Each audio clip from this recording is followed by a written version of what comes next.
أعوذ بالله من الشيطان الرجيم قال رب اشرح لي صدري ويسر لي أمري واحلل عقدة من লিসানি يفقهوا قولي। সম্মানিত দর্শক এবং শ্রোতাবৃন্দ, আপনাদের সকলকে জানাই আসসালামু আলাইকুম ওয়া রাহমাতুল্লাহ। দেশ বিদেশের বাঙালি ভাই বোনেরা এই কোরআনের কাছে প্রশ্ন করেছেন 40টি প্রশ্ন। সেই সবের উত্তর আমরা কোরআন থেকে জানব। প্রশ্নগুলি কি এবং তার উত্তরগুলি কোরআন কিভাবে দেয়। আসুন আমরা প্রথম প্রশ্ন হলো, আমাদের জীবনের আসল উদ্দেশ্য কি? এজন্য কোরআনের 51 নম্বর সূরা আয-যারিয়াত এর 56 নম্বর আয়াত থেকে আমরা জানব। আল্লাহ বলছেন, ওমা খালাকতুল জিন্না ওয়াল ইনসা ইল্লা লিয়াবুদুন। জিন এবং ইনস এদেরকে সৃষ্টি করার উদ্দেশ্য হলো তারা যেন আল্লাহ তাআলার বিধান মেনে চলে, দাসত্ব করে চলে। তাই আমরা যারা রবের ইসলামী কিংডমে মুমিন মুসলিম রয়েছি, আমাদের উচিত 6 নম্বর সূরা আল-আনআম এর 162 নম্বর আয়াতের দৃষ্টিতে স্লোগান লাগানো। সেটি হলো, কুল ইন্না সলাতি ওয়া নুসুকি ওয়া মাহইয়ায়া ওয়া মামাতি লিল্লাহি রাব্বিল আলামিন। তুমি বলে দাও, নিশ্চয় আমার নামাজ, আমার কুরবানি, আমার জীবন, আমার মৃত্যু সারা জাহানের পালনকর্তা আল্লাহ তাআলার জন্য। 2 নম্বর প্রশ্ন হলো, জগৎবাসীদেরকে নবী রাসূলগণ কয়টি গ্রন্থের মাধ্যম দিয়ে সতর্ক করে গেছেন? এই ব্যাপারটি নিয়ে 2 নম্বর সূরা আল বাকারার 213 নম্বর আয়াতে আল্লাহ বলছেন, কানান নাসু উম্মাতান ওয়াহিদা ফাবাআসাল্লাহু নাবিয়্যিনা মুবাশশিরিনা ওয়া মুনযিরিন ওয়া আনজালা মাআহুমুল কিতাবা বিল হক। মানব সমাজ একই উম্মত, তাদেরকে সতর্ক করার জন্য, সুসংবাদ দেওয়ার জন্য সকল নবীদেরকে আল্লাহ পাঠিয়েছেন এবং তাদের সকলের সাথে লিখিত আল কিতাব দিয়েছেন। তো সকল নবীদের সাথে এই আল কিতাব সব সময় ছিল। আর 57 নম্বর সূরা আল হাদিদ এর 25 নম্বর আয়াত মতে সকল রাসূলদের কাছেও এই আল কিতাব ছিল। সেটি আমরা জানতে পারি, লাকাদ আরসালনা রুসুলানা বিল বাইয়িনাত ওয়া আনজালনা মাআহুমুল কিতাব। 3 নম্বর প্রশ্ন হলো, যৌতুক গ্রহণকারীরা স্ত্রীদেরকে ভালোবাসে না।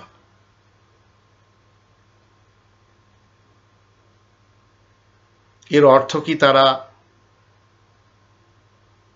কেন তাদেরকে ভালোবাসে না? এই কোরআনের 4 নম্বর সূরা আন-নিসা এর 24 নম্বর আয়াতে আল্লাহ বলছেন, বিবাহের উদ্দেশ্য হতে হবে ঘর সংসার করার জন্য। মুসাফিহিনা মুহসানাত গায়রা মুসাফিহাত।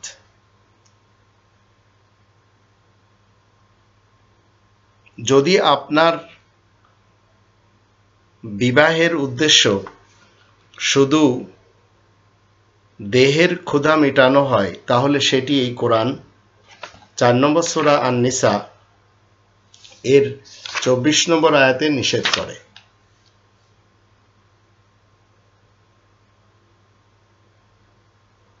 এখানে বলা হচ্ছে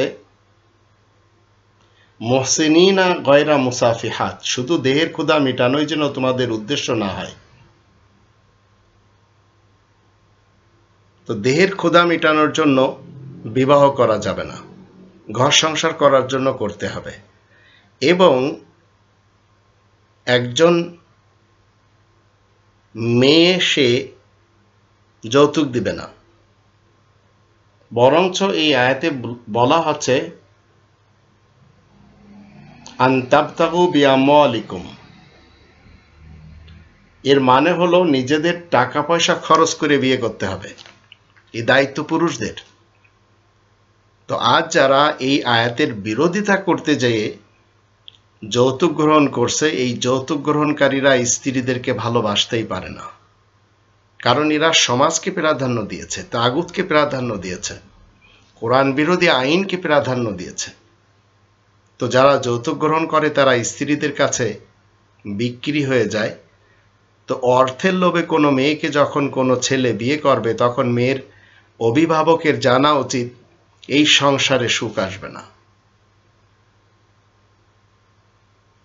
এখন যৌতুক প্রথা ইসলামের কোনো প্রথা না, এটা আপনাকে আমাকে জানতে হবে। 4 নম্বর প্রশ্ন হলো, দ্বীন ইসলামে নারীদের অধিকার কি? এই ব্যাপারটি নিয়ে কোরআনের 33 নম্বর সূরা আল আহজাবের 35 নম্বর আয়াত থেকে আমরা জানব। সেখানে আল্লাহ বলছেন, ইন্নাল মুসলিমিনা ওয়াল মুসলিমাত ওয়াল মুমিনিনা ওয়াল মুমিনাত ওয়াল কানিতিনা ওয়াল কানিতাত ওয়াস সাদিকিনা ওয়াস সাদিকাত ওয়াস সাবিরিনা ওয়াস সাবিরাত ওয়াল খাশিঈনা ওয়াল খাশিআত ওয়াল মুতাসাদ্দিকিনা ওয়াল মুতাসাদ্দিকাত ওয়াস সাইমিনা ওয়াস সাইমাত ওয়াল হাফিযিনা ফুরুজাহুম ওয়াল হাফিযাত والذاكرين الله كثيرا والذاكرات أعد الله لهم مغفرة وأجرا عظيما। নিশ্চয় মুসলিম পুরুষ ও নারী, মুমিন পুরুষ ও নারী, তাবেদার পুরুষ ও নারী, সত্য সাধক পুরুষ ও নারী, ধৈর্যশীল পুরুষ ও নারী, বিনয়ী পুরুষ ও নারী, দান খয়রাতকারী পুরুষ ও নারী, সিয়াম পালনকারী পুরুষ ও নারী, নিজেদের গোপন অঙ্গের হিফাজতকারী পুরুষ ও নারী, আর আল্লাহ তাআলাকে বেশি পরিমাণ স্মরণকারী পুরুষ ও নারী, আল্লাহ এদের জন্য ক্ষমা ও বিপুল পারিশ্রমিক তৈরি করে রেখেছেন। এ হচ্ছে নারী পুরুষের অধিকার, যা সমানভাবে আল্লাহ দিয়েছেন এই কোরআনে প্রথম দিন থেকে। 5 নম্বর প্রশ্ন হলো, ইসলামের দৃষ্টিতে মানবতা কি? এজন্য আমরা এই কোরআনের 17 নম্বর সূরা বানী ইসরাঈলের শুরুতে দেখে নেব, আল্লাহ বলছেন, ওয়ালাকাদ কাররামনা বানী আদম। আদম সন্তানকে আল্লাহ সম্মান দিয়েছেন। আদম সন্তান মুসলিম হোক নন মুসলিম হোক, সকলকে আল্লাহ সম্মান দিয়েছেন। তাই 2 নম্বর সূরা আল বাকারার 83 নম্বর আয়াতের দৃষ্টিতে আপনি মুসলিম হলে আপনাকে আমাকে কি করতে হবে? কুলু লিন্নাসি হুসনা, প্রত্যেকটি মানুষের সাথে ভালো ব্যবহার দিতে হবে। এই হচ্ছে ইসলামের দৃষ্টিতে মানবতা। 6 নম্বর প্রশ্ন হলো, কোরআন সন্ত্রাসী যে কর্মকাণ্ড রয়েছে এটি কি করার অনুমতি দেয়? সন্ত্রাসী কর্মকাণ্ড, কোথাও বোমা বিস্ফোরণ করা, কোথাও সুসাইড বোমা বিস্ফোরণ করা, কোথাও গুলি চালানো, কোথাও মানুষকে খুন করা, হত্যা করা, এটি কোরআন বলে না। 2 নম্বর সূরা আল বাকারার 195 নম্বর আয়াতে আল্লাহ বলছেন, ওয়ালা তুলকু বিআইদিকুম ইলা তাহলুকা, তোমরা নিজেদের হাতের দ্বারা নিজেদেরকে ধ্বংসের কূপে পতিত করবে না। আর রক্তপাত ঘটানোর ব্যাপারে 2 নম্বর সূরা আল বাকারার 84 নম্বর আয়াতে আল্লাহ বলে দিয়েছেন, ওয়াইযা আখাযনা মিসাকাকুম লা তাসফিকুনা দিমাকুম, আর যখন আমি অঙ্গীকার নিই যে তোমরা রক্তপাত ঘটাবে না। তো ইসলাম সন্ত্রাসী কর্মকাণ্ড কখনো পছন্দ করেনি এবং সন্ত্রাসী কর্মকাণ্ডের কখনো অনুমতিও দেয় না। 7 নম্বর প্রশ্ন হলো, ইসলাম প্রচারকারী দায়ী যারা, তাদের পরিচয় কি হওয়া উচিত? ইসলাম যদি আপনি প্রচার করতে চান তাহলে আপনাকে প্রথমে জানতে হবে বক্রতা মুক্ত গ্রন্থ আপনার কাছে থাকতে হবে। সেটি এই কোরআনের 18 নম্বর সূরা আল কাহফের প্রথম আয়াতে বলা হচ্ছে, আলহামদুলিল্লাহিল্লাযী আনসালা আলা আবদিল কিতাব ওয়া লাম ইয়াজআল লাহু ইওয়াজা। সমস্ত প্রশংসা আল্লাহ তাআলার জন্য, যিনি নিজ বান্দার কাছে একটি লিখিত গ্রন্থ নাজিল করেছেন যার ভিতরে কোনো বক্রতা নেই। ঠিক এইভাবে যে ব্যক্তি এই আয়াতের প্রচারক হবে তার ভিতরেও বক্রতা থাকতে পারবে না।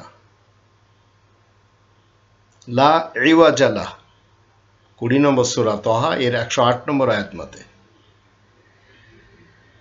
তাহলে তার দাওয়াত মানুষের মাঝে কি হবে? আসর করবে। অন্যথায় যারা ধর্মজীবী করে খাচ্ছে তারা অন্তত ইসলামের বক্তা কেউ না। এটি আপনাকে আমাকে জানতে হবে। আপনি তাদেরকে দায়ী মনে করতে পারেন, মূলত তারা দায়ী না, তারা হচ্ছে ধর্মজীবী করে খায়, নিজেদের পেটে আগুন ভরে, তারা আগুন খেয়ে বেড়ায়। 8 নম্বর প্রশ্ন হলো, কবরের আযাবের মতবাদ কি মুসলিমদের মতবাদ? তো কোরআনের 16 নম্বর সূরা আন-নাহাল এর 20 এবং 21 আয়াত দুটির দৃষ্টিতে কবরের আযাবের মতবাদ মুসলিমিনদের মতবাদ না, কারণ এখানে বিশেষভাবে বলা হচ্ছে কবরে যারা পড়ে রয়েছে আমওয়াতুন গায়রু আহিয়া, তারা মরা লাশ, নির্জীব। ওমা ইয়াশউরুনা আইয়ানা ইউবাসুন, তারা জানে না কবে তাদেরকে উঠানো হবে। তো মরা লাশ, নির্জীব, যার ভিতরে জীবন নেই, সেখানে তো কোনো ধরনের আযাবের প্রশ্নই জাগে না। 9 নম্বর প্রশ্ন হলো, কোরআন ছাড়া বাকি সকল পথগুলি কি ভ্রষ্ট পথ? এজন্য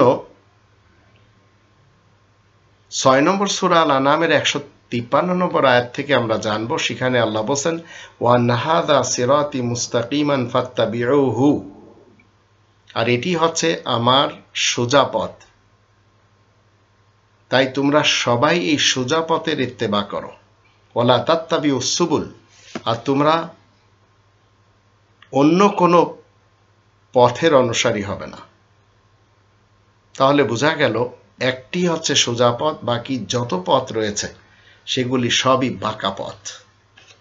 10 নম্বর প্রশ্ন হলো, কোরআন ছাড়া বাকি সবই কি শয়তানের ওহী?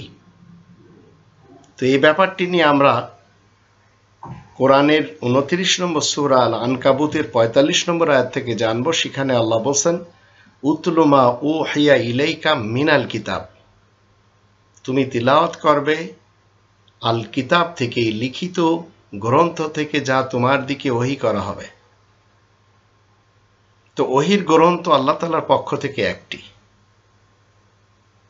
কোরআন ছাড়া বাকি সবই শয়তানের ওহীর গ্রন্থ। সেটি কিভাবে বুঝবো? 6 নম্বর সূরা আল-আনআম এর 121 নম্বর আয়াতের মধ্যে বলা হচ্ছে ওয়াইন্না শায়াতিনা লা ইউহুনা ইলা আউলিয়াহিম লিউজাদিলুকুম, নিশ্চয় শায়াতিন যারা, তারা তাদের আউলিয়াদের দিকে ওহী করে যেন তোমাদের মাঝে দ্বন্দ্ব বাঁধিয়ে দিতে পারে। তো কোরআন ছাড়া বাকি যত ওহী রয়েছে সেগুলি সবই শয়তান এবং ইবলিস মানুষের পক্ষ থেকে বানানো ওহী। এটি আমরা মুসলিমরা যারা রবের ইসলামী রাজ্যে বসবাস করি এই মতবাদ আমরা রাখি। 11 নম্বর প্রশ্ন হলো, কোরআন মতে জিনদের সৃষ্টির সূচনাও কি পানি থেকে? সবাই জানে জিনদের তৈরি করা হয়েছে আগুন থেকে, এটি সকলের মতবাদ। কিন্তু এই কোরআনের যখন 24 নম্বর সূরা আন-নূর এর 45 থেকে 50 আয়াতগুলি আমরা পড়ে নেব, তখন আমরা জানতে পারবো, বিশেষ করে আল্লাহ বলেন আল্লাহু খালাকা কুল্লা দাব্বাতিন মিন মাইন, আর আল্লাহ প্রত্যেকটি জিনিস যা চলমান সৃষ্টি করেছেন পানি থেকে। তাহলে জিনদের সৃষ্টির সূচনাও পানি থেকে। এটি হচ্ছে ইসলামের কথা, ধর্মজীবী মোল্লাদের কথা একেবারে ভিন্ন। 12 নম্বর প্রশ্ন হলো, পীর সাহেবদের মুরিদরা কেন বাঁশের খুঁটিতে চড়তে চায়? এটি কি ইসলামের দৃষ্টিতে সঠিক? এটি আমরা বঙ্গদেশের বিভিন্ন এলাকার পীরদের দেখতে পাই, তারা জনগণকে মুরিদ করে, আর মুরিদরা এই পীরদেরকে খুব বেশি বড় বানানোর জন্য চেষ্টা সাধনা করে, এমন কিছু কথা বলে, এমন কিছু কাজ করে, এমন কিছু কাজ দেখায় যাতে মানুষেরা মনে করে এই পীর হকের উপরে রয়েছে। যেমন অনেক মুরিদরা পীরদের ব্যাপারে বলেছে আমার পীর পানির উপর দিয়ে হেঁটে গেছে। অনেক মুরিদরা বলেছে আমার পীর এট এ টাইম 2 জায়গায় মাহফিল করেছে। আবার অনেক মুরিদরা ইল্লাল্লাহ ইল্লাল্লাহ বলতে বলতে সে কি করে, বাঁশের উপরে চড়ে যায়। কোরআনের 7 নম্বর সূরা আল-আরাফের 205 নম্বর আয়াতে আল্লাহ বলেন আল্লাহকে স্মরণ করতে হবে দিলে দিলে। আর জিকির বলতে যারা মনে করে যে ইল্লাল্লাহ এইটি পড়তে হবে, তো তাদের জানা উচিত 15 নম্বর সূরা আল হিজরের 9 নম্বর আয়াতে আল্লাহ বলছেন ইন্না নাহনু নাযালনা যিকরা ওয়া ইন্না লাহু লাহাফিজুন, নিশ্চয় আমি বিশেষ স্মরণ নাজিল করেছি এবং এর হিফাজতকারী আমি নিজেই যথেষ্ট। তো আমার প্রশ্ন হলো, যে সমস্ত পীরদের মুরিদরা বাসে চড়তে পারে, নদীতে সাঁতার কাটতে পারে, তারা এই জিকির করতে করতে মান্দার গাছে কেন ওঠে না? তাহলে জনগণ বুঝতে পারবে যে তার পীর হচ্ছে কামেল পীর, আর সে হচ্ছে একজন কামেল মুরিদ। তো এই ধরনের সিস্টেম বঙ্গদেশের ইতিহাসে পাওয়া যায় না, যে মুরিদ জিকির করতে করতে মালা জপতে জপতে মান্দার গাছে উঠে গেছে। যদি কখনো ওঠে মনে করবেন ভালো একজন পীরের ভালো একজন মুরিদ, অন্যথায় সবই ভণ্ড এবং ইবলিসি সিস্টেমে চলছে আবহমান কাল থেকে। 13 নম্বর প্রশ্ন হলো, এক পীরের মুরিদ অন্য পীরকে পছন্দ করে না, এক পীর অন্য পীরকে পছন্দ করে না, তো এক পীরের মুরিদ অন্য পীর এবং তার মুরিদদের পছন্দ করে না। এমনকি এক পীরের মুরিদ সে তার ছেলে কিংবা মেয়েকে বিবাহ দেওয়ার পূর্বে চিন্তা করে যে ছেলের বা মেয়ের সাথে বিয়ে হবে সে তার পীরের মুরিদ কিনা। যদি অন্য পীরের মুরিদ হয় তাহলে সেখানে বিয়ে দিতে চায় না। তো প্রশ্ন হলো, ওর পীরকে হত্যা করলে কি জান্নাত পাওয়া যাবে? তো কোরআনের 2 নম্বর সূরা আল বাকারার 84 নম্বর আয়াতে আল্লাহ বলছেন লা তাসফিকুনা দিমাকুম, রক্তপাত করা যাবে না। যদি তাই হতো তাহলে মক্কার যে সমস্ত পীর ছিল, যাদেরকে আবু জেহেল, আবু লাহাব, উতবা, শাইবা, ওলিদ, আব্দুল্লাহ ইবনে উবাই ইবনে সালুল, এই টাইপের যে ইতিহাসের দৃষ্টিতে নামগুলি পাওয়া যায়, এরা নিজ নিজ গোত্রের পীর ছিল। তো এদেরকে রাসূল কি করতেন? খুন করে দিতেন, কিন্তু আল্লাহ নিষেধ করেছেন। তো পীরে পীরে এরা মাসতুতো ভাই হয়। চরমনার পীর বলেন, শর্ষিনার পীর বলেন, দেখবেন এই পীর ওই পীরের কাছে যাবে, ওই পীর এই পীরের কাছে আসবে। এরা একত্রিত হয় কখনো কখনো, কিন্তু এদের ধান্দা ভিন্ন ভিন্ন, স্টেশন দুইজনের আলাদা আলাদা। তো এইভাবে বঙ্গদেশের ইতিহাস বলছে ফুরফুরার পীর আর জৈনপুরের পীর দুজন আলাদা, দুজনের মুরিদও আলাদা, কিন্তু এদের মুরিদরা একজন আর একজনকে দেখতে পারে না। এটি আমাদের দেশেও রয়েছে। 14 নম্বর প্রশ্ন হলো, নবী রাসূলদের কেউ কি পীরগিরি করেছেন? নবী রাসূল সবসময় এই কোরআনের প্রচার করতে যে একটি স্লোগান দিয়েছেন, সেটি হলো 6 নম্বর সূরা আল আনামের 162 নম্বর আয়াত, কুল ইন্না সলাতি ওয়া নুসুকি ওয়া মাহইয়ায়া ওয়া মামাতি লিল্লাহি রাব্বিল আলামিন। তুমি বলে দাও, নিশ্চয় আমার নামাজ, আমার কুরবানি, আমার জীবন, আমার মৃত্যু সারা জাহানের পালনকর্তা আল্লাহ তাআলার জন্য। তো নবী রাসূলদের কেউ পীরগিরি করেননি এবং কাউকে পীরগিরি করতেও বলেননি, কারণ তারা সবাই পীর মুক্ত ইসলামের দায়ী এবং পীর মুক্ত ইসলামের প্রচারক। তাই ইসলামে কোনোদিন বড় পীর, ছোট পীর, মেজ পীর, সেজ পীর এসবের অস্তিত্ব নেই। ইসলাম শুধু পীর মুক্ত না, ইসলাম হুজুর মুক্ত, জামানার ইমাম মুক্ত। কিন্তু বঙ্গদেশের মানুষেরা পছন্দ করে না। তারা 2 নম্বর সূরা আল বাকারার 170 নম্বর আয়াতের দৃষ্টিতে তারা তাদের বাবা, দাদা, নানা, পরনানাদের যে পথে এবং মতে পায় সেটি মেনে চলে। 15 নম্বর প্রশ্ন হলো, ফিরকা, মাযহাব ও মতবাদের নামে দলাদলি কি হালাল?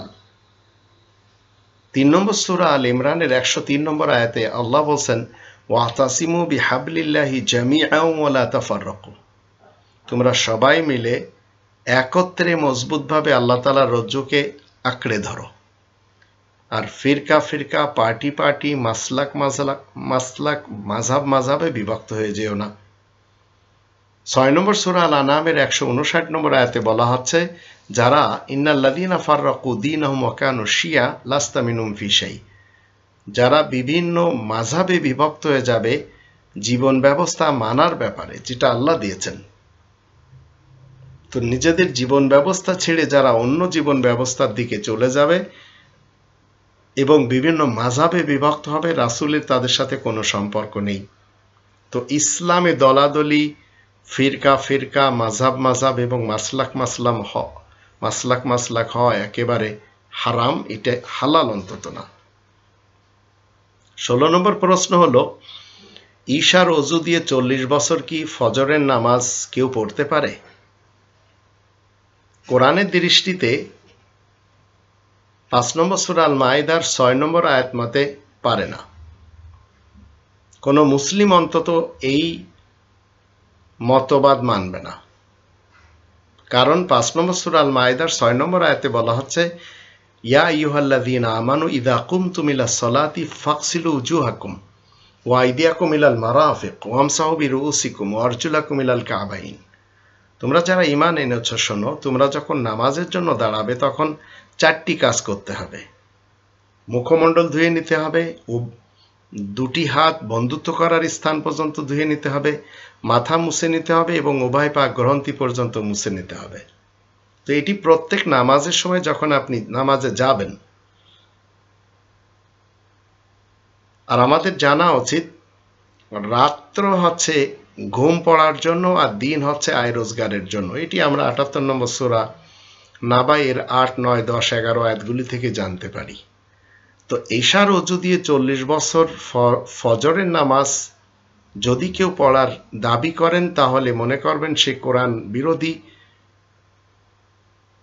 একজন বিশেষ ব্যক্তি ছিলেন, যার নামে তার মুরিদরা এই ভুয়ো মতবাদ প্রচার প্রসার করেছে। 17 নম্বর প্রশ্ন হলো, পীর আউলিয়ারা কি আমাদের জন্য অনুসরণের ও অনুকরণের পাত্র? এজন্য আমরা 7 নম্বর সূরা আল আরাফের 3 নম্বর আয়াত মতে জানব, ওয়ালা তাত্তাবিউ মিন দুনি আউলিয়া। আল্লাহ নিষেধ করেছেন যে আল্লাহ যে গ্রন্থ নাজিল করেছেন সেটি বাদে কোনো আউলিয়াদের অনুসরণ তোমরা করবে না। তো আমরা কোনো ধর্মজীবী মুল্লাদের, হুজুরদের, শেখদের, জামানার ইমামদের, মুরব্বীদের, রাব্বিদের, এমনকি কথিত আউলিয়াদের অনুকরণ করতে পারবো না, ইসলামে নিষেধ। এর পরের প্রশ্ন 18 নম্বর প্রশ্ন হলো, সত্যি কি পাক বাংলার সত্য ইতিহাস হলো 1947 সালে কোরআন প্রতিষ্ঠান নামে পাকিস্তান অর্জন করা হয়েছিল? পূর্ব পাকিস্তান আজকের বাংলাদেশ এবং পশ্চিম পাকিস্তান আজকের পাকিস্তান। তা আমরা এই ইতিহাসটাই জানি, কারণ ভারত থেকে যখন লাল ইংরেজরা চলে যায় তখন তাদের স্থানে কালো ইংরেজদের বসায়।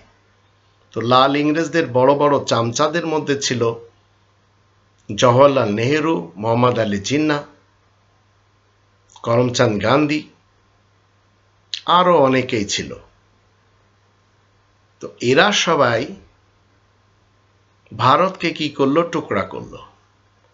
তো মুসলিম লীগ তারা বলল যে মুসলমানদের জন্য একটি বিশেষ এলাকা দেওয়া হোক, আর সেটি হচ্ছে পশ্চিম পাকিস্তান এবং পূর্ব পাকিস্তান, কারণ এই দুই জায়গায় মুসলমানদের শিয়া সুন্নি সালাফিদের সংখ্যাগরিষ্ঠ ছিল। তো লর্ড মাউন্টব্যাটেন এবং অ্যাডভিনা এটি করে দিয়ে যায়, যদিও কাশ্মীরকে ডিসপিউটেড হিসেবে রেখে যায়। তো সবার জানা মতে এই ভূখণ্ডটি, এই দুটো টুকরার ভূখণ্ড এই কোরআন প্রতিষ্ঠান নামে অর্জন করা হয়, কিন্তু তারা সেখানে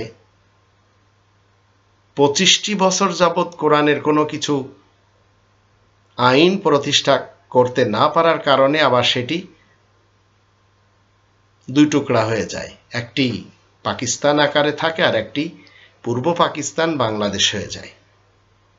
তো আল্লাহ বলছেন কোরআনের 14 নম্বর সূরা ইব্রাহিমের 7 নম্বর আয়াতে, ওয়া ইস্তাআযানা রাব্বুকুম লাইন শাকারতুম লাযিদান্নাকুম ওয়া লাইন কাফারতুম ইন্না আযাবি লাশাদীদ। তোমার রবের ঘোষণা হলো, তোমরা যদি আমার নিয়ামত পেয়ে কৃতজ্ঞতা প্রকাশ করো তো আমি দান সামগ্রী বাড়িয়ে দেব, আর যদি অকৃতজ্ঞ হও তাহলে আমার যাতনা মনে রাখবে খুবই কঠিন। তো 1947 সাল থেকে আজ 2021 সাল, পশ্চিম পাকিস্তান এবং পূর্ব পাকিস্তান আর আজকের বাংলাদেশ যে সমস্ত নেতা নেত্রী এবং কর্মীদেরকে পেয়েছে, তারা সবাই এই কোরআনের বিরুদ্ধে গণতন্ত্রকে ইস্টাবলিশ করার ক্ষেত্রে কাজ করেছে এবং দুমুখ ছিল সবচেয়ে বেশি, আজও রয়েছে। মুখে তারা বলে যে মদিনার সনদে দেশ চালানো হবে, কিন্তু হিন্দুত্ববাদকে আমাদের দেশে প্রয়োগ দেওয়া হচ্ছে, ইসকনের মাধ্যমে হোক এবং দিল্লির দাসখত হয়ে হিন্দুত্ববাদকে প্রচার প্রসার দেওয়া হোক না কেন, সেটি আমরা মাদার অফ মাফিয়াকে দেখতেই পাচ্ছি আজ 2021 সালে। বিগত 12-13 বছর ধরে এভাবেই চলে আসছে। তো আল্লাহ তাআলার আযাবে আমরা সবাই ঘিরে গেছি।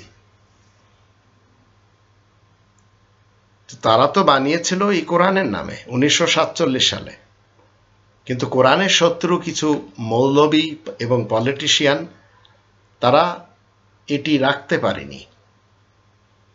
কিছু লোক মোহাম্মদ আলী জিন্নাহ প্রেমী, কিছু লোক আবুল আলা মওদুদি প্রেমী, কিছু লোক শাহ আহমদ নুরানি প্রেমী, কিছু লোক আগা খান প্রেমী হয়ে, আবার কিছু লোক মুজিবুর রহমানের প্রেমী হয়ে কি হলো, ইসলাম কায়েম করা তো আলাদা ব্যাপার, দেশটি রাখতে পারেনি। 19 নম্বর প্রশ্ন হলো, এদেশের মানুষের ভোটের অধিকার কে কেড়ে নিয়েছে? সবাই জানে mother of mafia Sheikh Hasina কেড়ে নিয়েছে। এদেশের মানুষের একটি আইডি কার্ড রয়েছে, 5 বছর পর দেশের জনগণ ভোট দেওয়ার জন্য ব্যবহার করতে চায় কিন্তু পারে না। 2018 সালেও পারেনি, 2014তেও পারেনি। তো ভোট চোর ভোট ডাকাতদের হাত থেকে এরা নিরাপদে না। পারেনি জনগণ ভোট দিতে। জাতি যদি ভোটবিহীন সরকারের বিরুদ্ধে ঐক্যবদ্ধ না হয়, তাহলে জাতি কোরআনের দেওয়া সত্য পথ থেকে মাহরুম হয়ে থাকবে। আর কোরআন আমাদেরকে শিক্ষা দিয়েছে 33 নম্বর সূরা আল আহজাবের 70 নম্বর আয়াতে, কুলু কওলান সাদীদা, সদা সত্য কথা বলতে। 20 নম্বর প্রশ্ন হলো, নারীদের জন্য কি আলাদা বিনোদনগাহ তৈরি করা যাবে? বাংলাদেশি সেবা পার্টির যোজনা হলো মেয়েদের জন্য শিক্ষাঙ্গন আলাদা, মেয়েদেরকে পুরুষমুক্ত খেলাধুলার ব্যবস্থা, ব্যায়ামাগার, সুইমিং পুল, বাজার, এগুলো তৈরি করার ক্ষেত্রে তারা কাজ করবে। যদিও এই কাজটি 5 দশক হওয়া সত্ত্বেও জাতির নারীরা পায়নি। কারণ এই কোরআন 33 নম্বর সূরা আল আহজাবের 35 নম্বর আয়াতে নারী এবং পুরুষের সমান অধিকার কোরআন দেয়। তো নারীদের আলাদা সবকিছু থাকবে যেমন পুরুষদের রয়েছে। তো এই ব্যবস্থা যদি কখনো বাংলাদেশি সেবা পার্টি, যারা এই কোরআনকে কনস্টিটিউশন মানে, তাদের যুগ আসে তাহলে হবে, অন্যথায় না।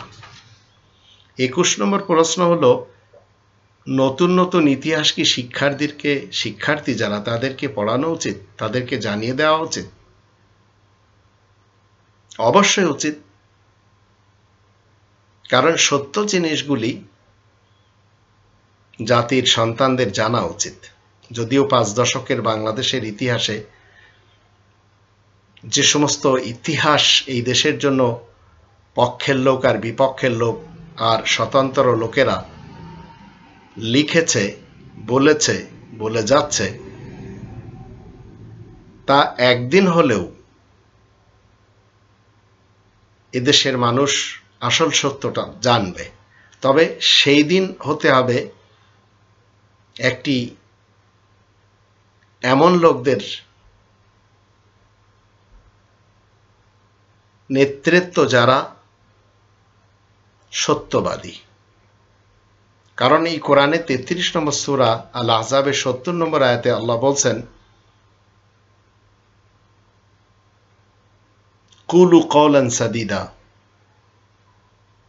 তোমরা সবাই সত্য কথা বলো। তো এদেশের স্কুল কলেজে একদিন পড়ানো হবে 30 ডিসেম্বর 2018 সাল, এটি হলো ভোট ডাকাতি দিবস। 5 জানুয়ারি 2014 এটি হচ্ছে গণতন্ত্রের কালো দিবস। 5 মে শাপলা চত্বরের হুজুরদের হত্যা দিবস। 2009 থেকে 2021 আজ, আগামী জানি না আরো কত সাল যাবে। এই যুগ, এই বছরগুলি হচ্ছে ফ্যাসিস্ট সরকারের যুগ। এগুলি একদিন এদেশের সন্তানেরা জানবে, পড়বে, পড়ানো হবে। 22 নম্বর প্রশ্ন হলো, একটি দেশে চাকর জন্ম নেয় কখন? এই কোরআন আমাদেরকে শিক্ষা দেয় 39 নম্বর সূরা জুমারের 9 নম্বর আয়াতে, কুল হাল ইয়াস্তাবিল লাযীনা ইয়ালামুনা ওয়াল লাযীনা লা ইয়ালামুন ইন্নামা ইয়াতাযাক্কারু উলুল আলবাব। তুমি বলে দাও, যারা শিক্ষিত জ্ঞানী তারা কি কখনো অশিক্ষিত মূর্খদের মতো হতে পারে? অবশ্যই যারা বুদ্ধিজীবী তারাই উপদেশ লাভ করে চলে। তো আমাদের জানা উচিত, চাকর আর মালিক গড়ার জন্য লাগে কি? সুশিক্ষা, কোরআনের শিক্ষা। জাতির সন্তানেরা যখন কুশিক্ষা ও নকলযুক্ত শিক্ষা শেখে তখন তারা মালিক হতে পারে না, চাকর হয়ে জন্ম নেয়, তারা সমাজের চাকরই হয়। তাই এরাই যখন টাইকোট পরে আর দেশের বড় বড় স্থানে বসে তখন এরা তোলবাজিটাই শেখে আর অবৈধ সরকারের পা চাটতে ভালোবাসে। কারণ এরা মূলত চাকর হয়ে শিক্ষাঙ্গন থেকে বেরিয়েছে। এরাই শিক্ষাঙ্গনে গাজার চাষ করে, এরাই মূলত ধর্ষণ করে সেঞ্চুরি করে, এরাই মূলত ক্যাডার হয়। 23 নম্বর প্রশ্ন হলো, বাংলাদেশ আওয়ামী লীগে নাস্তিকরা ঢুকেছে কখন? কোরআনের 2 নম্বর সূরা আল বাকারার 42 নম্বর আয়াত থেকে আমরা জানি, ওয়ালা তালবিসুল হাক্কা বিল বাতিল, তোমরা সত্যকে বাতিলের সাথে সংমিশ্রণ করবে না। ওয়া তাকতুমুল হাক্কা ওয়া আনতুম তা'লামুন, অথচ তোমরা সত্যকে গোপন করে যাচ্ছ জেনে শুনে। তো যেদিন থেকে আওয়ামী মুসলিম লীগ থেকে মুসলিম নামটি কেটে ফেলা হয়েছে সেই দিন থেকে এই পার্টিতে নাস্তিকদের আনাগোনা বেড়ে গেছে। এইভাবে প্রতিনিয়তই বেড়েই চলেছে। আজ 2021 সালে দেখতেও পাচ্ছি যে এই পার্টিতে নাস্তিকদের আনাগোনাই সবচেয়ে বেশি। 24 নম্বর প্রশ্ন হলো, আপনারা কি বলতে পারবেন এদেশ থেকে ধর্ষণ, হত্যা, গুম, খুন, অবিচার কোন দিন থামবে? তা আমি বাংলাদেশি সেবা পার্টিকে সাপোর্ট করি, কারণ তারা এই কনস্টিটিউশনকে মেনে চলে। তাদের দাবি হলো কোরআনের 19 নম্বর সূরা, কোরআনের 16 নম্বর সূরা নাহালের 90 নম্বর আয়াত মতে তারা ন্যায় বিচার কায়েম করবে, কল্যাণময় জীবন ব্যবস্থা কায়েম করবে। আল্লাহ বলেন, ইন্নাল্লাহা ইয়া'মুরু বিল আদলি ওয়াল ইহসান। তো যেদিন এই সেবা পার্টির লোকেরা নেতৃত্ব দিবে সেদিন এদেশ থেকে ধর্ষণ, হত্যা, গুম, খুন, অবিচার থাকবে না, বিদায় নেবে। তো মানুষের বানানো যত সময় একটি দেশে গণতন্ত্র থাকে, সমাজতন্ত্র থাকে, রাজতন্ত্র থাকে, মোল্লাতন্ত্র থাকে, সেখানে ধর্ষণ থাকে, হত্যা থাকে, গুম থাকে, খুন থাকে, অবিচার থাকে। আর এর সবচেয়ে বড় প্রমাণ হচ্ছে 5 দশকের বাংলাদেশ, যেখানে কোনো তন্ত্রমন্ত্র ইজম কাজে আসে না, শুধু চলে ফ্যামিলি তন্ত্রের রাজনীতি। কখনো শেখ মুজিবুর রহমানের ফ্যামিলির, কখনো জিয়াউর রহমানের ফ্যামিলির তন্ত্র চলে এদেশে। 25 নম্বর প্রশ্ন হলো, ইবলিস ও শয়তান ধর্মজীবী মোল্লাদের পরিচয় কি? ইবলিস বাঙালি বক্তা যারা রয়েছে, হুজুর যারা রয়েছে, তারা কোরআনের সত্যের সাথে নিজেদের বাতিলকে মিশিয়ে 2-3 ঘন্টা মিষ্টি সুরে সামেরির অনুসারী হয়ে ওয়াজ মাহফিল করে যাওয়ার সময় হাতিয়ে নিয়ে যায় 50,000, 60,000, 70,000, 80,000 আরো বেশি টাকা পয়সা। তারা মানে না এই কোরআনের 36 নম্বর সূরা ইয়াসিনের 21 নম্বর আয়াত, যেখানে বলা হচ্ছে ইত্তাবিউ মা লা ইয়াসআলুকুম আজরান ওয়া হুম মুহতাদুন, তোমরা সবাই ইত্তেবা করো ওই ব্যক্তির যে তোমাদের কাছে কোনো প্রতিদান চায় না, এমতাবস্থায় সে হিদায়াতের উপরে রয়েছে। তো যারা হিদায়াতের উপরে, তারা প্রতিদান নিয়ে কোরআন প্রচার করে না। তো ইবলিস এবং শয়তান ধর্মজীবী মোল্লারা ইরাই জামানার ইমাম সাজে, ইরাই প্রত্যেকটি জামানার বক্তা সাজে। মূলত এরা 2 নম্বর সূরা আল বাকারার 174 নম্বর আয়াতের দৃষ্টিতে আগুনখোর বক্তা, হুজুর, পীর, জামানার ইমাম। 26 নম্বর প্রশ্ন হলো, সত্যি কি দেশে সোশ্যাল অডিটস কখনো আসবে? এর জন্য আমি গ্যারান্টি দিয়ে বলতে পারি, আজ 5 দশকের বাংলাদেশে তো আসেনি, এমন একটি যুগ আমরা দেখতে পাইনি। তবে বাংলাদেশি সেবা পার্টির যুগ যদি কখনো আসে, তখন দেশে সোশ্যাল অডিটস থাকবে, যার ফলে দেশের কারাপশন থাকবে না। প্রশ্ন করতে পারবে এদেশের মানুষ বাজেটের ব্যাপারে, কত টাকা দেশের ও জনগণের কল্যাণার্থে খরচ হবে, নাগরিকরা সেটি জানতে পারবে এবং পাবে তাদের প্রাপ্য। কারণ দেশে কায়েম থাকবে এই কোরআনের বিধিবিধানের যাবতীয় সিস্টেম, আর পরিচালক যারা থাকবে তারা 16 নম্বর সূরা নাহালের 90 নম্বর আয়াত মতে দেশ শাসন করবে। ইন্নাল্লাহা ইয়া'মুরু বিল আদলি ওয়াল ইহসান, আল্লাহ হুকুম দিয়েছেন কল্যাণময় জীবন ব্যবস্থা কায়েম করতে এবং ন্যায় বিচার প্রতিষ্ঠা করতে। 27 নম্বর প্রশ্ন হলো, কাদের যুগ আসলে দেশে ভারতের মোদির যুগের মতো সাম্প্রদায়িকতার বিষ ছড়াবে না? এটির ব্যাপারে আমি নিশ্চিতভাবে বলতে পারি, যেদিন এদেশে রব্বানিতন্ত্র কায়েম হবে, যেদিন এদেশের মানুষ এই কোরআনের 70 নম্বর সূরা বানী ইসরাইলের 17 নম্বর সূরা বানী ইসরাইলের 70 নম্বর আয়াত মতে একজন আস্তিক, একজন নাস্তিক, একজন মুমিন, একজন নন মুমিন একে অপরকে বনি আদম হিসেবে সম্মান করতে শিখবে। তা আল্লাহ বলেন ওয়ালাকাদ কাররামনা বানি আদম।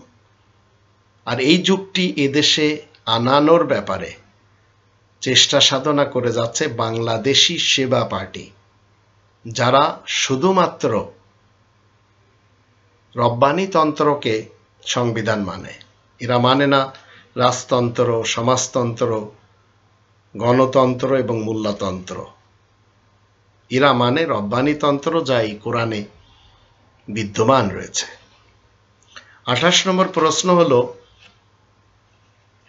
কোনদিন কি দেশদ্রোহীদের অপকর্মগুলি জাতি জানবে? কোরআন আপনাকে আমাকে শিক্ষা দেয় 22 নম্বর সূরা আল হজ এর 30 নম্বর আয়াতে, ওয়াজতানিবু কওলাজ জুর, তোমরা মিথ্যা কথার কবল থেকে নিজেদেরকে বাঁচিয়ে চলো। 5 দশকের ইতিহাস থেকে আমরা দেখতে পাচ্ছি এদেশের যত নেতা, নেত্রী এবং কর্মী সমাজ রয়েছে, এরা সবাই মিথ্যাবাদী এবং মিথ্যা বলাকে এরা সত্য মনে করে। তো বাংলাদেশি সেবা পার্টি দেশের কল্যাণের স্বার্থে দেশের সকল মিথ্যুক ও বিশ্বাসঘাতক দেশদ্রোহী নেতা, নেত্রী এবং কর্মীদের অপকর্মগুলি জনগণের সামনে সেই দিনই তুলে ধরবে যেদিন এদের সুযোগ হবে। এছাড়া বাকি কারোর উপরে আমার অন্তত বিশ্বাস নেই। 29 নম্বর প্রশ্ন হলো, একটি দেশে কেমন শিক্ষাঙ্গন থাকা উচিত? এই কোরআনে 4 নম্বর সূরা আন-নিসা এর 58 নম্বর আয়াতে আল্লাহ বলছেন, ইন্নাল্লাহা ইয়া'মুরুকুম আন তুআদ্দুল আমানাতি ইলা আহলিহা ওয়া ইযা হাকামতুম বাইনান নাস ফাহকুমু বিল আদল। তোমরা প্রত্যেকটি ডিপার্টমেন্টে তাদেরকে বসাবে যারা তাদের সেসব ডিপার্টমেন্টের উপযুক্ত, এবং যখন কোনো ধরনের ফয়সালা করবে সেটি ইনসাফের ভিত্তিতে করবে। তো একটি দেশে কেমন শিক্ষাঙ্গন থাকা উচিত? বেত্রাঘাত মুক্ত শিক্ষাঙ্গন, জেনা মুক্ত শিক্ষাঙ্গন, নকল মুক্ত শিক্ষাঙ্গন, ধর্ষণ মুক্ত শিক্ষাঙ্গন, বলৎকার মুক্ত শিক্ষাঙ্গন। তো এমন শিক্ষাঙ্গন গড়ার স্বপ্ন একমাত্র রয়েছে বাংলাদেশি সেবা পার্টির যারা প্রত্যক্ষ সাক্ষীদাতা তাদের কাছে।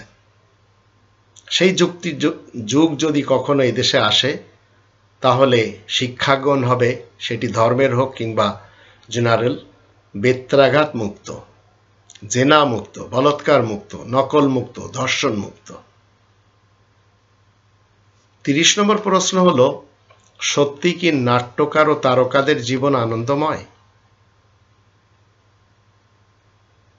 শয়তান এবং ইবলিস সিফাতের লোকেরা আল্লাহ তাআলার পক্ষতে ধ্বংস হয়ে থাকে, এটি কোরআন পড়লে আমরা জানতে পারি। এদের কপালে শান্তি নেই।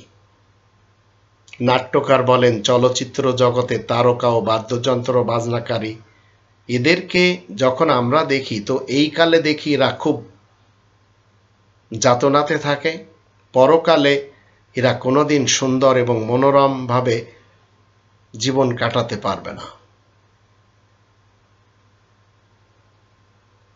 63 নম্বর সূরা মুনাফিকুনের 4 নম্বর আয়াত যদি আমরা দেখি, আর 17 নম্বর সূরা বানী ইসরাইলের 61 থেকে 65 আয়াতগুলি যদি আমরা পড়ি, তাহলে আমরা দেখতে পাই এরা পৃথিবীতে শান্তিতে নেই। এরাই মূলত ইবলিস এবং শয়তান মানুষ। তাই এরা খুশুবু মুসান্নাদা জলতরঙ্গ ব্যবহার করে, ওয়াস্তাবজিজ মান ইসতাতা মিনহুম বিসওতিক, এরা কি করে? মিউজিক ব্যবহার করে, নিজেদের খেয়াল ব্যবহার করে, এবং কোরআন বিরোধী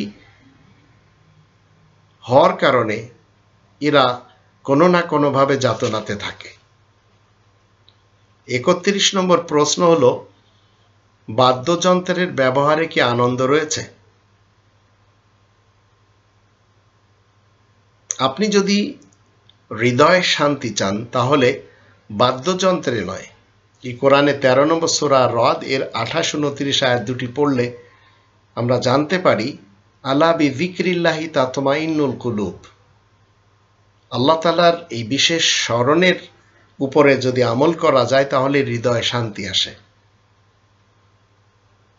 আর 63 নম্বর সূরা মুনাফিকুনের 2 থেকে 6 আয়াতগুলি পড়লে আমরা জানতে পারবো, যারা জলতরঙ্গ ব্যবহার করে, যারা তারকা, এরা শান্তিতে কেউ থাকে না।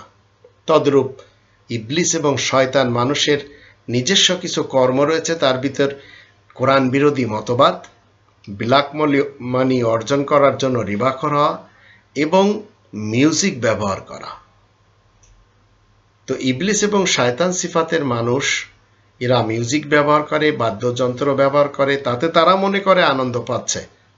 তো প্রকৃত আনন্দ হচ্ছে আলা বিযিকরিল্লাহি তাতমাইন্নুল কুলুব, আল্লাহ তাআলার এই বিশেষ স্মরণের উপরে আমল করলে আপনার হৃদয়ে শান্তি আসবে, তাতে কিঞ্চিত সন্দেহ নেই। 31 নম্বর প্রশ্ন হলো, দুধের গাই জবাই করা কি ভালো? ষাঁড় কিংবা গাই গরু পূজা করার জন্য আল্লাহ কিন্তু সৃষ্টি করেননি, যদিও এক শ্রেণীর মানুষেরা পূজা করে। ষাঁড় জবাই করে খাওয়া যাবে যে কোনো সময়। দুধের পূর্বে গাই জবাই করা যাবে, কিন্তু যখন দুধ দিচ্ছে এমত অবস্থায় জবাই না করাই ভালো। দুধ দেওয়া শেষ হলে আবার জবাই করা যাবে, কারণ 2 নম্বর সূরা আল বাকারার আমরা যদি 67 থেকে 71 আয়াতগুলি পড়ি তাহলে সেখানে আমরা দেখতে পাই এখনো দুধ দেওয়া শুরু করেনি, তো এমন গাভীকে জবাই করা যাবে। আর দুধের সময় দুধকে প্রাধান্য দিতে হবে গোশত খাওয়া থেকে, যেটি আমরা 16 নম্বর সূরা নাহালের 66 নম্বর আয়াত থেকে জানতে পারি। 32 নম্বর প্রশ্ন হলো 7 জন্মের যে মতবাদ হিন্দু সমাজের কাছে রয়েছে সেটি কি কোরআন সম্মত? কোনো মৃত্যু ব্যক্তি দ্বিতীয়বার জন্ম নিয়ে পৃথিবীতে আসে না, কেউ আসেনি, আসবেও না। এটাই হচ্ছে কোরআনের শিক্ষা। কারণ 2 নম্বর সূরা আল বাকারার 28 নম্বর আয়াত যদি আমরা পড়ি আর 21 নম্বর সূরা আল আম্বিয়ার 34 থেকে 41 আয়াতগুলি যদি দেখি তাহলে এই পৃথিবীতে কেউ চিরস্থায়ী ছিল না, আর এই পৃথিবী থেকে যখন চলে যেতে হয় তখন এখানে আর ফেরত আসতে হয় না। আর প্রত্যেকটি জীব কুল্লু নাফসিন যায়িকাতুল মাউত মৃত্যুর স্বাদ গ্রহণ করে, তো মৃত্যুর স্বাদ একবার গ্রহণ করতে হয়। এরপরে 33 নম্বর প্রশ্ন হলো নির্যাতনকারীদের নির্যাতন একদিন কি শেষ হয়ে যায়?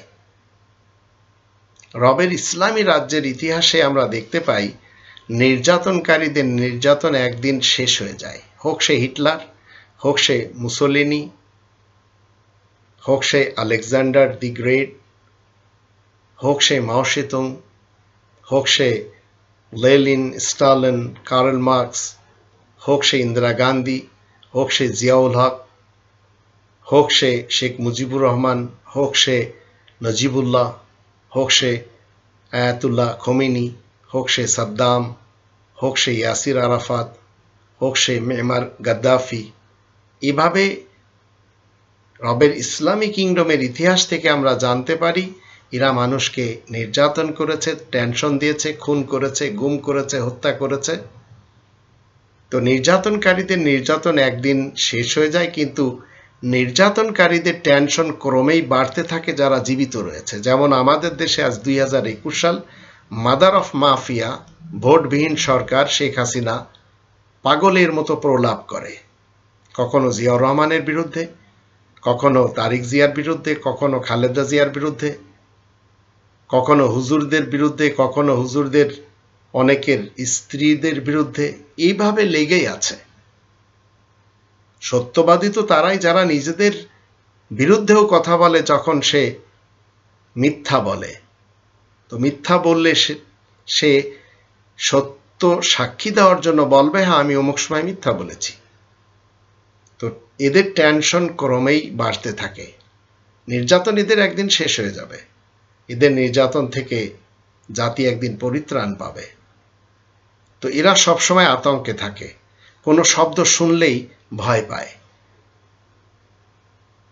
আর যাদের উপরে নির্যাতন করা হয় তাদের এবং তাদের ফ্যামিলির পক্ষ থেকে সবসময় এরা বদদোয়া পায়, এমনভাবে একদিন মরে যায় আর মরার পরে এরা চিরকালের জন্য যাতনাতে চলে যায়। দেশপ্রধান ফেরাউনের ইতিহাস সেটিই বলে। তো আপনি যদি কাউকে কষ্ট দেন আর সে যদি সেই কষ্টের উপযুক্ত না হয় তো সেটি আপনার উপরে রিটার্ন আসবে, এটি হচ্ছে সুন্নাতুল্লাহ। তো 35 নম্বর সূরা ফাতিরের 43 নম্বর আয়াত মতে ওয়ালান তাজিদা লিসুন্নাতিল্লাহি তাবদীলা, আল্লাহ তাআলার রীতিনীতি পরিবর্তন হয় না। তো আপনি একজন মানুষকে এমনভাবে কষ্ট দিচ্ছেন যে কষ্টের অধিকার সে ছিল না, তো ওটি আপনার জীবনে এসে যাবে। 34 নম্বর প্রশ্ন হলো আজানবিহীন নামাজ কাকে বলে?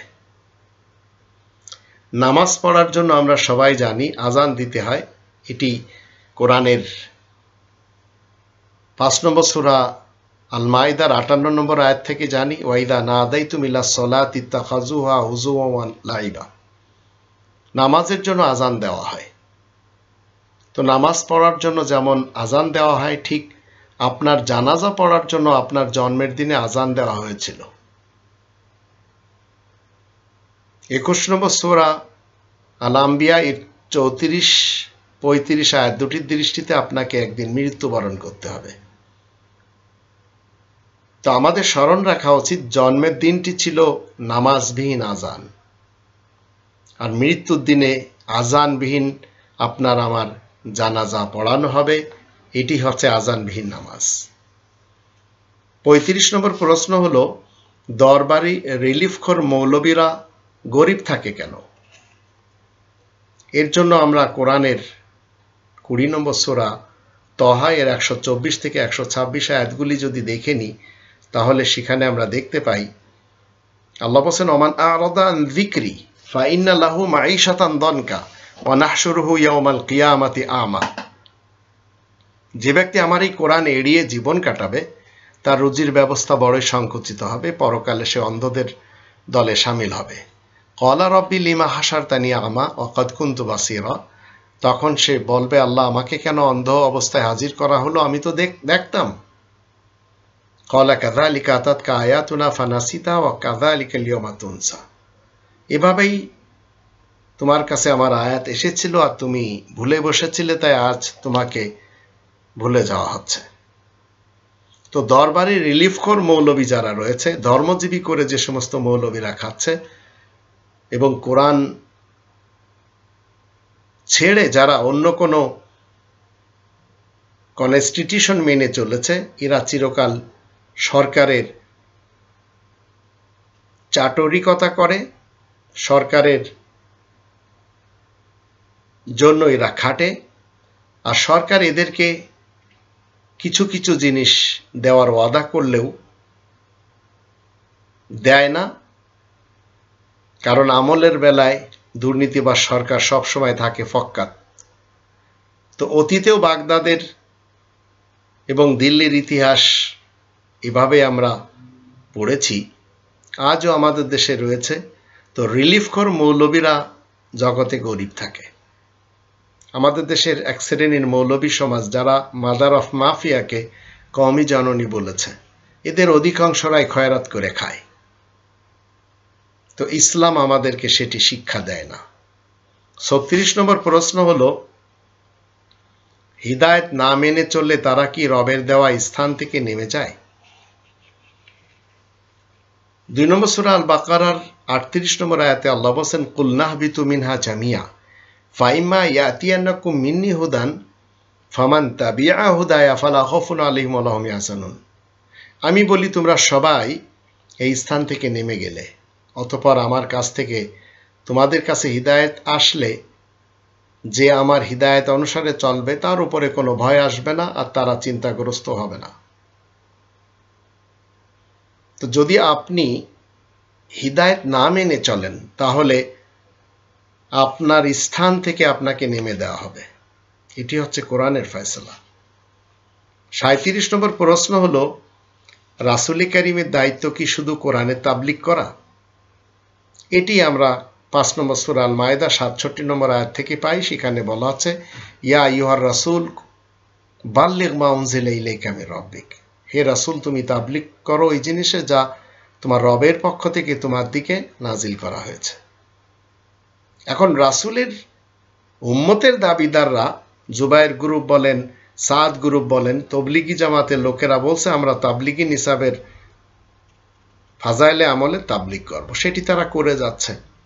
তো রাসূল কারীমের দায়িত্ব হচ্ছে শুধু কোরআনের তাবলিগ করা, আর কিছুর না। 38 নম্বর প্রশ্ন হলো, আমরা মুসলিমরা কেমনে কোরআনের থেকে দরুদ শরীফ পেতে পারি? কোরআনী দরুদ এটি যদি আপনি আমি পড়তে চাই, নামাজে হোক অথবা অন্য সময়, তাহলে এই কোরআনের 37 নম্বর সূরা সফাতের 180, 181, 182 আয়াতগুলি আমরা জানতে পারি এবং শিখে নিতে পারি। আল্লাহ শিক্ষা দিয়েছেন, সুবহানা রব্বিকা রব্বিল ইজ্জাতি আম্মা ইয়াসিফুন ওয়া সালামুন আলাল মুরসালিন আলহামদুলিল্লাহি রব্বিল আলামিন। আপনি যখন মুনাজাত করবেন, তার পূর্বে এবং পরে আল্লাহ তাআলার প্রশংসা করবেন এবং মাঝখানে সকল মুরসালিনদের উপরে শান্তি বর্ষিত হওয়ার দোয়া করবেন। এটি হচ্ছে দরুদে আকবার, আর এটি হচ্ছে ইসলামের দরুদ, মুসলিমদের দরুদ। 39 নম্বর প্রশ্ন হলো, মানুষের লেখা কোনো গ্রন্থ কি ইসলামের গ্রন্থ হতে পারে? 2 নম্বর সূরা আল বাকারার 79 নম্বর আয়াতের দৃষ্টিতে মানুষের লেখা কোনো গ্রন্থ অন্তত ইসলামের গ্রন্থ হতে পারে না। কারণ আল্লাহ বলেন, ফাওয়াইলুল লিল্লাযিনা ইয়াকতুবুনাল কিতাবা বিআইদিহিম সুম্মা ইয়াকুলুনা হাযা মিন ইনদিল্লাহ লিয়াশতারু বিহি সামানান কলিলা ফাওয়াইলুল লাহুম মিম্মা কাতাবাত আইদিহিম ওয়া ওয়াইলুল লাহুম মিম্মা ইয়াকসিবুন। আর ধ্বংস হবে তারা যারা নিজেদের হাতের দ্বারা গ্রন্থ রচনা করে এবং বলে এই গ্রন্থ আল্লাহ তাআলার নিকট থেকে এসেছে, বিক্রির জন্য এর সাথে কিছু মূল্য নিয়ে থাকে। আর ধ্বংস হবে তারা যা কিছু তারা হাত দিয়ে লেখে, আর ধ্বংস হবে তারা তা থেকে যা তারা দরস নিয়ে চলেছে। তো মানুষের লেখা কোনো গ্রন্থ ইসলামের গ্রন্থ হতেই পারে না। যদি কেউ মনে করে তাহলে তার ধ্বংস অনিবার্য। আর সর্বশেষ এবং 40 নম্বর প্রশ্ন হলো, আগুনখোর বক্তাদের গোমর যদি আমরা জানতে চাই তাহলে কিভাবে জানব? আপনাকে এবং আমাকে কোরআনের 19 নম্বর সূরা মারিয়ামের 97 নম্বর আয়াতের উপর আমল করতে হবে। ফাইন্নামা ইয়াসসারনাহু বিলিসানিকা, অবশ্যই আমি এই কোরআনকে তোমার মাতৃভাষায় সহজ করে দিয়েছি। তো আপনি যদি মাতৃভাষায় একবার অন্তত পড়েন তাহলে বদলে যাবে আপনার দৃষ্টিভঙ্গি। এছাড়া সমাজের ওই সকল আগুনখোর বক্তাদের, মৌলবীদের আসল গোমরও আপনি আমি জানতে পারবো। তাই আসুন আমরা আগুনখোর বক্তাদের গোমর জানার জন্য মাতৃভাষায় কোরআন পড়ি এবং তা থেকে আমরা জানতে পারবো তারা সমাজকে কিভাবে ঠকিয়ে খাচ্ছে। আল্লাহ আমাদের সবাইকে কোরআন মতে জীবন কাটানোর তৌফিক দান করুন। আর আপনাদের কোনো প্রশ্ন থাকলে অবশ্যই আমাদের কাছে পাঠিয়ে দিতে পারেন।